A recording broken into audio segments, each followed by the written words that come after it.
Assalamualaikum warahmatullahi wabarakatuh.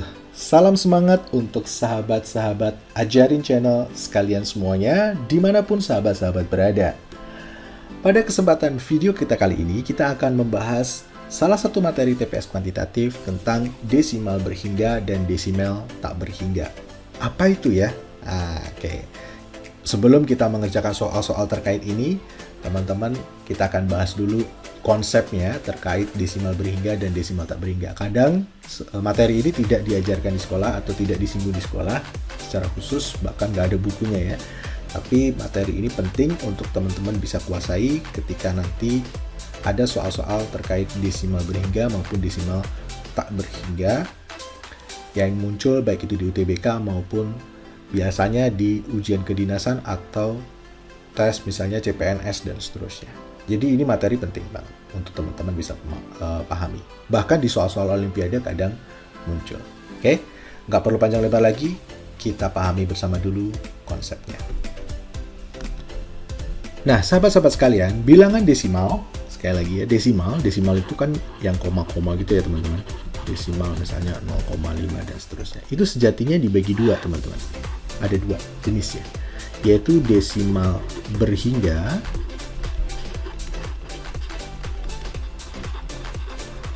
dan desimal tak berhingga. Maksudnya gimana nih Kak? Oke. Desimal berhingga itu berarti desimalnya itu ada ujungnya teman-teman. Contoh ya. Contoh adalah 0,25 misalnya. Nah ini ujungnya udah di sini saja, nggak ada lagi ujung selanjutnya di sini, nggak ada titik-titiknya. Nah, makanya disebut dengan desimal berhingga. Contoh lagi misalnya 0,375 dan seterusnya. Nah, untuk desimal berhingga ini teman-teman perhatikan di sini 20 misalnya 0,25 itu bisa saya ubah menjadi bentuk pecahan, yaitu 25/100. Begitu juga ini 0,375 ini bisa saya ubah menjadi 375/1000. Dan seterusnya. Jadi, kalau desimal berhingga itu prinsipnya adalah nih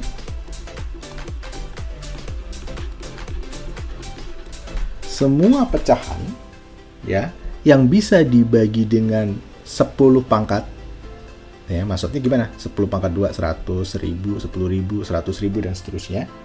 Itu pasti akan menghasilkan desimal berhingga. Jadi prinsipnya semua bilangan yang bisa dibentuk menjadi, misalnya bentuknya seperti ini. A itu suatu bilangan, suatu angka dibagi dengan 10 pangkat N. Nah, N itu berapapun ya, 10 pangkat 1 berarti misalnya A per 10, berarti kan 0,A gitu kan. Kalau A dibagi 10 pangkat 2 alias A dibagi 100 ya berarti 0,0A. Kalau 10 pangkat 3 berarti 1000. A dibagi 1000 ya 0,00A dan seterusnya. Jadi dia akan berhingga di situ.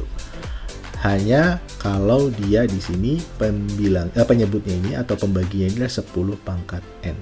Nah, kita tahu faktor dari 10 itu antara 1 dan 10 sama 2 sama 5. Jadi ini bisa saya ubah menjadi A dibagi 2 kali 5 itu 10 ya, pangkat N. Alias di sini sama dengan A dibagi 2 pangkat N dikali 5 pangkat N. Aduh, kok ribet banget sih Kak? Nah, ini pahami gini ya teman-teman. Kalau teman-teman memahami ini nanti akan mudah mengerjakan soal-soal terkait menentukan suatu desimal itu akan menghasilkan berhingga atau tak berhingga. Jadi, karena prinsipnya semua bilangan itu akan bisa dibentuk menjadi desimal berhingga kalau dia hanya bisa dibagi oleh 10 pangkat N, atau kalau kita jabarkan lagi, bilangan tersebut harus bisa dibagi oleh 2 pangkat N dikali 5 pangkat N, di mana pangkatnya ini sama. Sehingga nanti kalau digabungkan jadi 10 pangkat N. Seperti itu.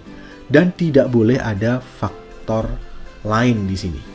Jadi harus hanya 2 pangkat N dan 5 pangkat N. Kalau ada misalnya dikali lagi di sini 3, 4, 5 dan seterusnya atau berapapun ya, dia nggak akan bisa menghasilkan desimal berhingga. Nanti dia akan lari ke sini, yaitu disebut menghasilkan desimal tak berhingga. Nah, sehingga desimal berhingga ini nanti akan masuk kategorinya adalah bilangan rasional. Gitu. Bilangan rasional itu bilangannya bisa dibuat menjadi bentuk rasional A per B seperti ini. Oke, paham ya teman-teman? Nah, selanjutnya desimal tak berhingga itu dibagi dua lagi nih teman-teman. Apa itu? Yang desimal tak berhingga berulang dan yang tidak berulang. Jadi tak berhingga, tapi ada yang berulang, ada yang tidak berulang. Contohnya gimana? Misalnya contohnya saya punya 0,3333 dan seterusnya. Nggak pernah ada ujungnya nih teman-teman.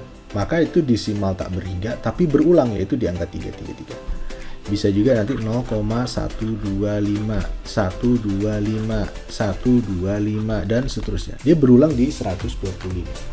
Atau 0,14, 14, 14, dan seterusnya.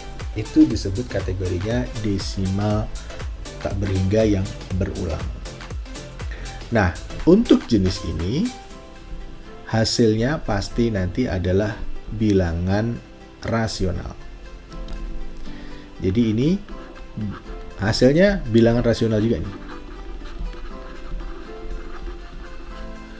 Nah, jadi ini bisa dibentuk menjadi 3/9 atau sepertiga nih.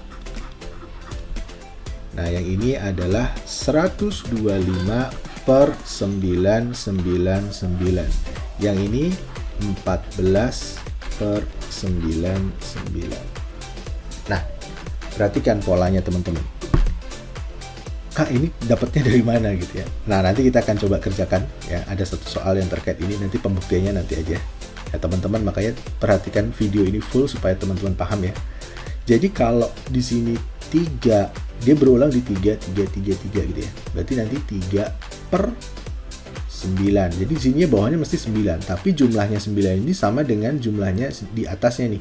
Kalau di sini dia berulang di angka 3, berarti 3/9. 9-nya hanya ada 1 karena di atasnya ada 1.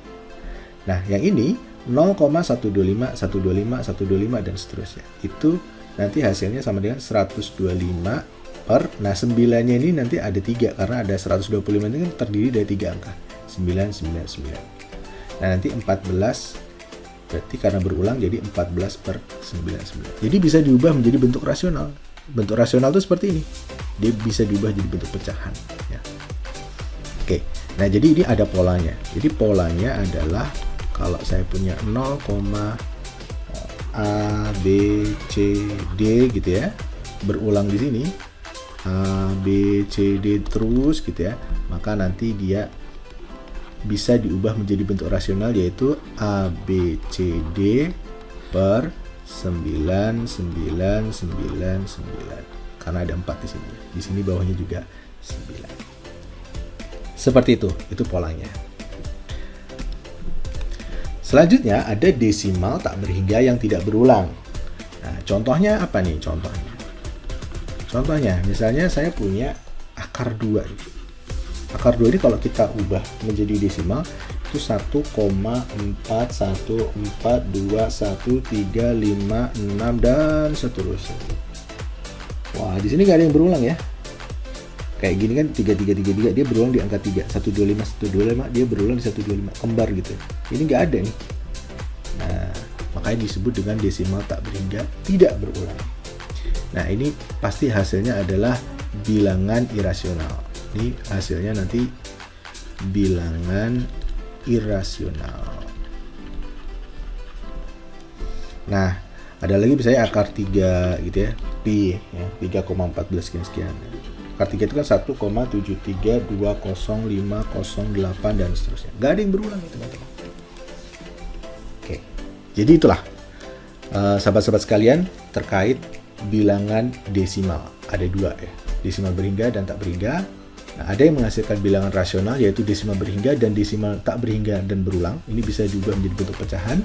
Tapi kalau desimal tak berulang itu tidak bisa diubah menjadi bentuk pecahan. Misalnya teman-teman disajikan angka seperti ini, kita nggak bisa menentukan fix dia di akar 2 misalnya.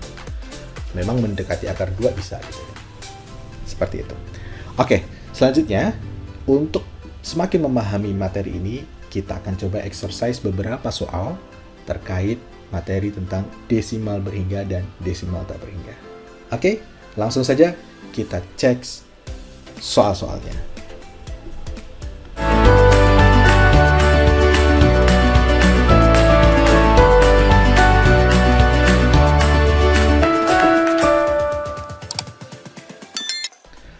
Soal nomor 1.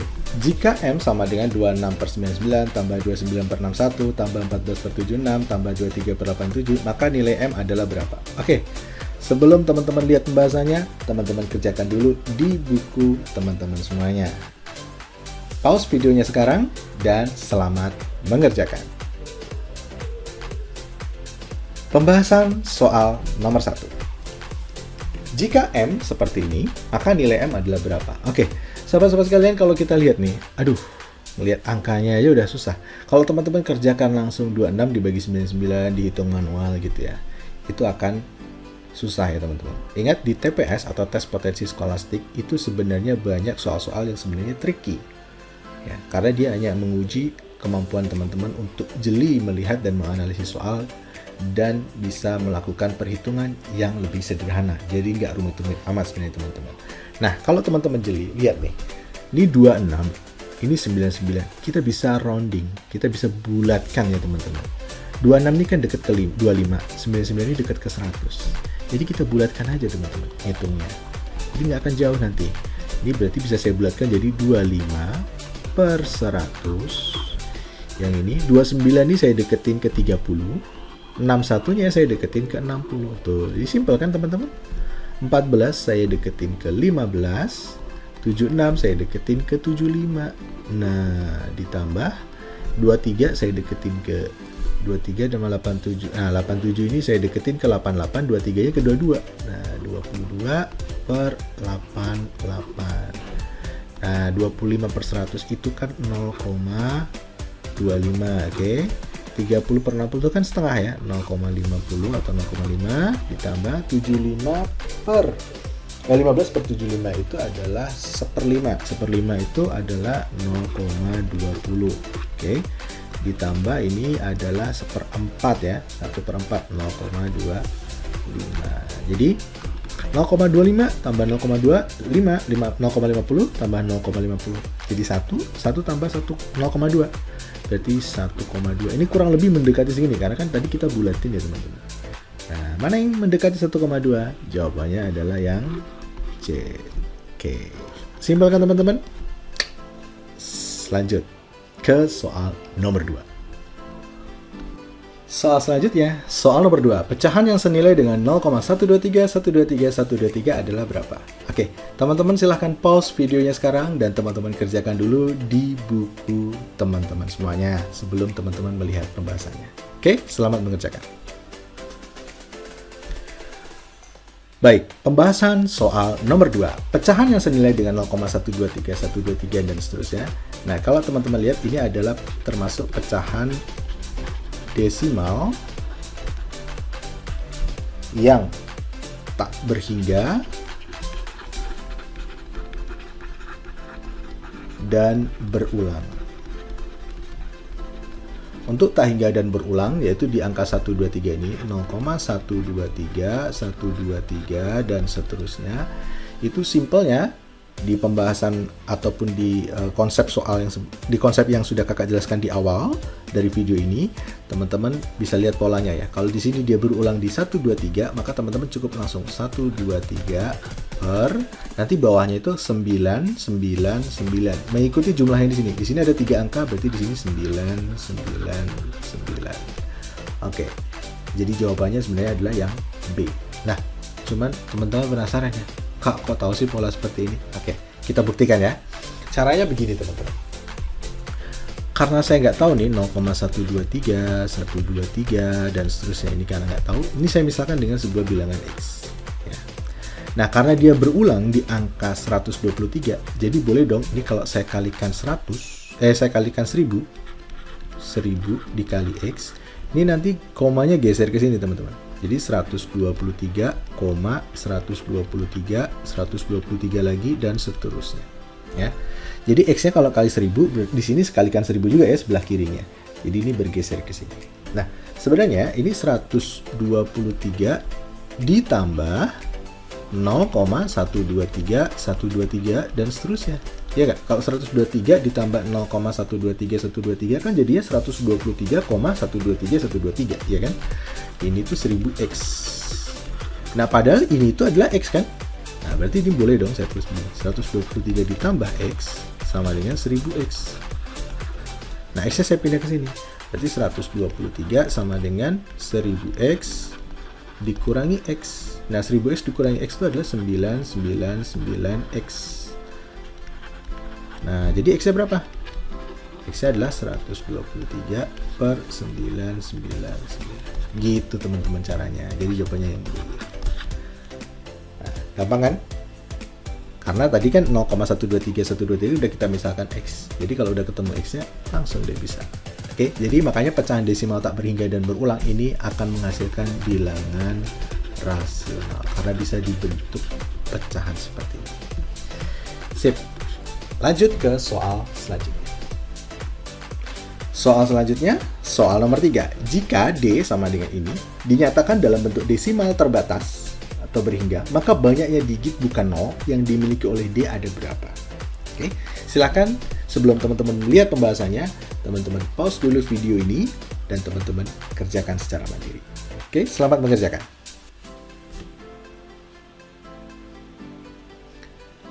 Baik, pembahasan soal nomor 3. Jika D sama dengan ini dinyatakan dalam bentuk desimal terbatas, maka banyaknya digit bukan 0 adalah dimiliki oleh D ada berapa? Oke, sahabat-sahabat sekalian, tadi di pembahasan konsep sebelumnya di awal video ini, kakak sudah menjelaskan tentang konsep bagaimana membentuk desimal terbatas atau berhingga. Prinsipnya adalah bilangan tersebut pasti bisa dibagi dengan 10 pangkat n. Jadi prinsipnya adalah bilangan D ini harus bisa dibagi dengan bilangan dengan 10 pangkat n ya. Dengan 10 pangkat n. Nah, kebetulan karena di sini adalah sudah 2 pangkat 3 dikali 5 pangkat 7, faktornya itu hanya 2 dan 5. Bisa diubah menjadi bentuk 10 pangkat n. Jadi D-nya ini harus saya modifikasi dulu. 1 per 2 pangkat 3 dikali 5 pangkat 7. Nah, teman-teman semuanya, di sini kan 5-nya pangkat 7, 2-nya pangkat 3. Kan pangkatnya beda. Nah, teman-teman bisa modifikasi ini supaya pangkatnya sama. Maka gunakan pangkat yang terbesar. Jangan 7-nya diubah menjadi pangkat 3. Nanti susah kan? Yang ada kita ubah pangkat 3 menjadi pangkat 7. Caranya gimana? Dengan menggunakan sifat eksponen. Ya, saya kalikan yang bawah ini. 2-nya biar jadi pangkat 7, saya kalikan dengan 2 pangkat 4. Maka sebelah atasnya, pembilangnya juga harus saya kalikan 2 pangkat 4. Jadi tidak mengubah soal ya teman-teman, hanya memodifikasi. Kenapa? Karena 2 pangkat 3 dikali 2 pangkat 4, nah ini kan 2 pangkat 3, kalau saya kalikan dengan penyebutnya 2 pangkat 4, jadinya 2 pangkat, ingat, sifat eksponen, pangkatnya ditambah kalau ini dikali. Asalkan ini sama ya, jadi 2 pangkat 7. Nah, jadi ini nanti bisa menjadi, di atas ini 1 kali 2 pangkat 4, 2 pangkat 4 per into 2 pangkat 7 dikali 5 pangkat 7. Nah, karena ini pangkatnya sama, menurut sifat eksponen itu bisa disatukan menjadi 2 pangkat 4 per 2 kali 5 pangkat 7. 2 kali 5 itu kan 10. Nah, 2 pangkat 4 per 10 pangkat 7. Nah, 2 pangkat 4 itu kan 16 per 10 pangkat 7. Kalau diubah menjadi desimal gimana? 0,00000, nolnya ada 5 ditambah 2 angka yaitu 16. Karena di belakang angka harus ada 7. Di belakang komanya harus ada 7 angka. Jadi, banyaknya digit bukan 0 yang dimiliki oleh D. Digit bukan 0 itu adalah 16 ini. Yang lainnya kan 0. Nah, berarti ada 2 angka yang bukan 0. Jadi jawabannya adalah yang B. Atau teman-teman bisa lihat di sini sebenarnya. Kalau di sini hasilnya adalah 2 digit, ya berarti digit bukan 0 yang dimiliki oleh dia adalah ya nilai banyaknya digit dari pembilang ini. Oke, paham ya teman-teman? Gampang kan kalau paham? Pegang prinsipnya, kalau dalam matematika itu pegang prinsipnya teman-teman, baru kemudian teman-teman analisis. Oke, lanjut soal nomor 4. Soal selanjutnya soal nomor 4. Nah, di antara bilangan berikut yang manakah yang dapat dinyatakan dalam bentuk desimal terbatas atau berhingga? Oke, teman-teman sebelum melihat pembahasannya, sekali lagi silakan pause video ini dan teman-teman kerjakan sekarang. Selamat mengerjakan. Oke, pembahasan soal nomor 4. Di antara bilangan berikut yang mana yang dapat dinyatakan dalam bentuk desimal terbatas atau berhingga? Ingat prinsip desimal terbatas itu hanya prinsipnya tadi bilangan tersebut harus hanya bisa dibagi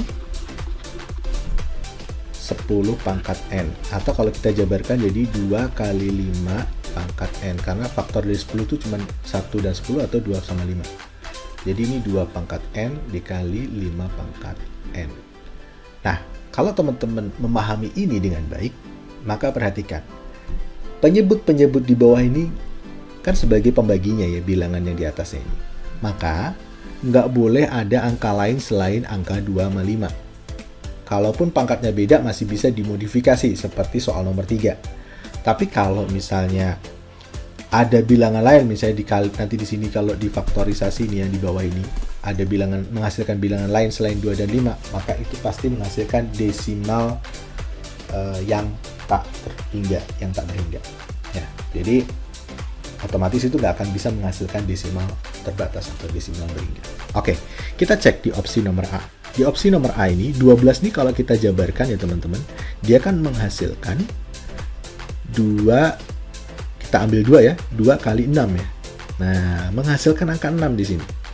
Berarti nanti kan, ini kalau dijabarkan 6 pangkat 5, ya, 1 per, ini kan 6 pangkat 5 dikali 2 pangkat 5, karena kan 6 kali 2 kan 12 ya, pangkat 5 dikali 5 pangkat 5. Nah, ini ada 6 pangkat 5 nih, otomatis ini nggak akan bisa menghasilkan desimal terbatas. Yang ini juga gitu, ya. Di sini malah tidak ada faktor 5, jadi ini juga nggak mungkin. Jadi ini nggak mungkin.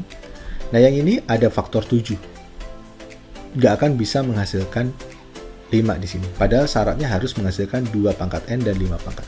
Ini nggak mungkin. Nah, kalau ini mungkin nggak? Mungkin. Karena 2 pangkat 4, 4 pangkat 4 itu bisa saya ubah menjadi 2 pangkat 8. Nah, ini mungkin ya. Yang E, ini 15 itu nanti kalau kita ubah menjadi 5 kali 3 ya. Ini jadinya kan 1/5 pangkat 6 dikali 3 pangkat 6. Itu untuk memecah yang 15 pangkat 6.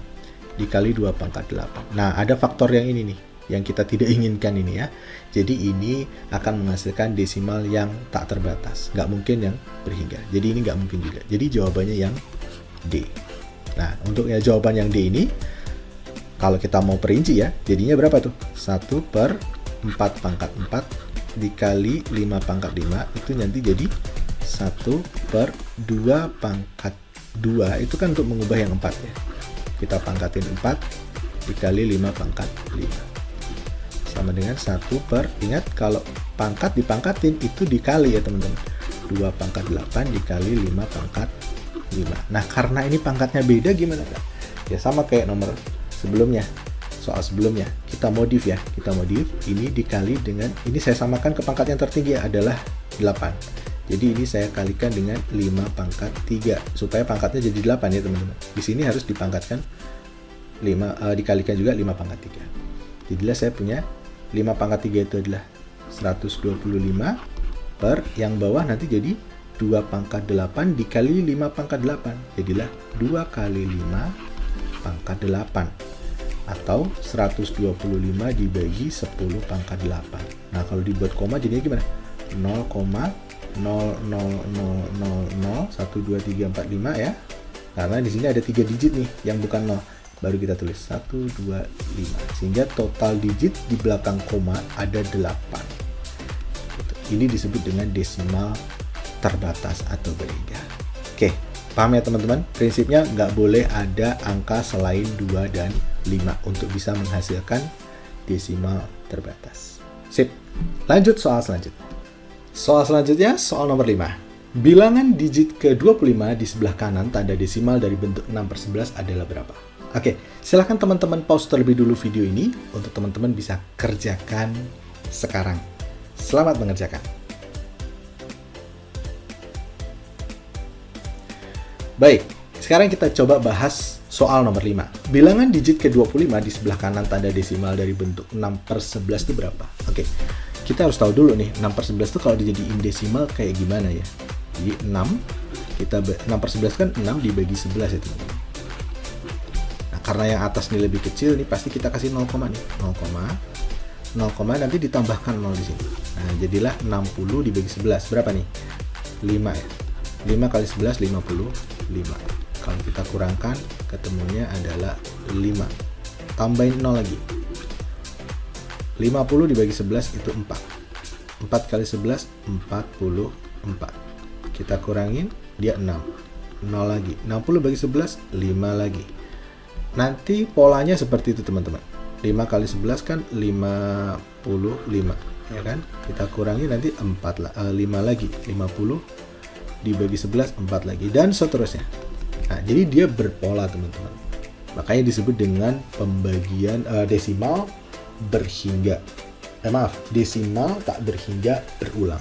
Nah, ini desimal tak berhingga berulang. Oke ya. Nah, yang ditanya adalah bilangan digit ke-25 teman-teman. Di sebelah kanan tanda desimal. Di sebelah kanan tanda desimal ini kan hanya ada angka 54, 54 dan seterusnya. Kita suruh menghitung bilangan digit ke-25. Nah, teman-teman kalau hitung manual ya jadi kepanjangan. Pakai logik aja. Kalau saya punya 0,54, 54, 54 dan seterusnya. Perhatikan. Di sini kan kalau dia suku ganjil, yaitu 1, 3, 5, ya suku ke-1, ke-3, ke-5, itu nilainya 5. Sedangkan 4 ini untuk suku genap. Gitu. Nah, kalau digit ke-25 itu suku genap apa ganjil teman-teman? Ya ganjil dong, 25. Ya kalau ganjil berarti angkanya angka 5. Jadi jawabannya adalah yang C. Oke, gitu. Gampang kan teman-teman? Sip, kita lanjutkan soal nomor 6. Nah, soal selanjutnya, soal yang terakhir yaitu soal nomor 6. Ini buat latihan teman-teman sendiri ya. Coba teman-teman kerjakan mandiri buat latihan. Tulis jawaban teman-teman di kolom komentar. Kalau teman-teman masih bingung cara jawabnya, jangan khawatir. Silakan gabung di Telegram Ajarin Channel. Atau bisa juga teman-teman follow Twitter Ajarin Channel, ada semuanya di kolom deskripsi video ini ya. Silahkan teman-teman tanya di sana. Kira-kira pembahasannya gimana Kak? Nanti akan kita coba bantu untuk bikin video tutorialnya gratis karena kita ingin bisa belajar bersama, menjadi sahabat pembelajar teman-teman semuanya. So, silahkan teman-teman bisa ajak diskusi dengan teman-teman yang lain juga dan juga bersama kita. Oke, sukses bersama Ajarin Channel. Mudah-mudahan video ini bermanfaat dan sampai jumpa di video selanjutnya. Terima kasih telah menyaksikan video kami. Jangan lupa like, subscribe, dan aktifkan notifikasi untuk memperoleh update video-video terbaru dari Ajarin Channel. Sampai jumpa di video selanjutnya.